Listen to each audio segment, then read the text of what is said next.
இந்த உலகத்தில் நம்ம எல்லாரும் ஓடிக்கிட்டே இருக்கும்போது ஒரு பெரிய மிஸ்டேக் பண்ணோம். நம்ம வாழ்க்கையை நம்ம கிட்ட இருந்து நம்மளே எடுத்து யாரோ ஒருத்தர்கிட்ட முழுசாக கொடுத்துடுறோம். ஒரு பர்சனுக்காக நம்ம 100% எஃபெக்ட் போடுறோம். நம்ம டைம், நம்ம எனர்ஜி, நம்ம லவ். அந்த நேரத்தில் நமக்கு அதுதான் சரின்னு தோணும். இவங்களுக்காக தான் நம்ம வாழணும்னு நம்பி நம்மளையே சேஞ்ச் பண்ணிகிட்டே இருப்போம். ஆனால் ஒரு சிம்பிள் கேள்விங்க, அவங்க அதே 100% நமக்கு தராங்களா? பல நேரம் இந்த ஆன்சர் இஸ் நோ.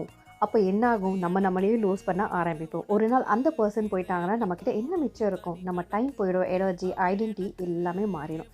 மெயினாக நம்மளோட ஐடென்டிட்டியை எப்போவுமே யாருக்காகவுமே சேஞ்ச் பண்ணக்கூடாது. அதனால தான் லைஃப்பில் நமக்கு ஒரு பேலன்ஸ் தேவை. 100% எஃபெக்ட் கண்டிப்பாக வேணும். பட் அந்த 100%மே வந்து மொத்தமாக கொடுக்கக்கூடாது.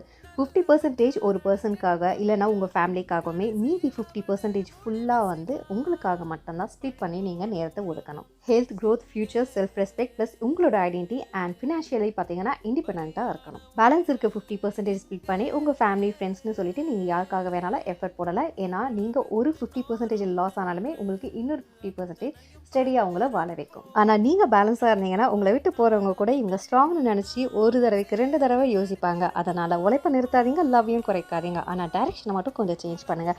100% எஃபர்ட் வைங்க. ஆனால் 50% உங்களுக்கு, 50% மற்றவங்களுக்கு. அப்போ தான் நீங்கள் லாஸ் ஆக மாட்டீங்க. நீங்களாக இருப்பீங்க. இப்போ எனக்கு கமெண்ட் பாக்ஸில் கமெண்ட் பண்ணுங்கள், நீங்களாக இருக்கீங்களா இல்லையான்னு.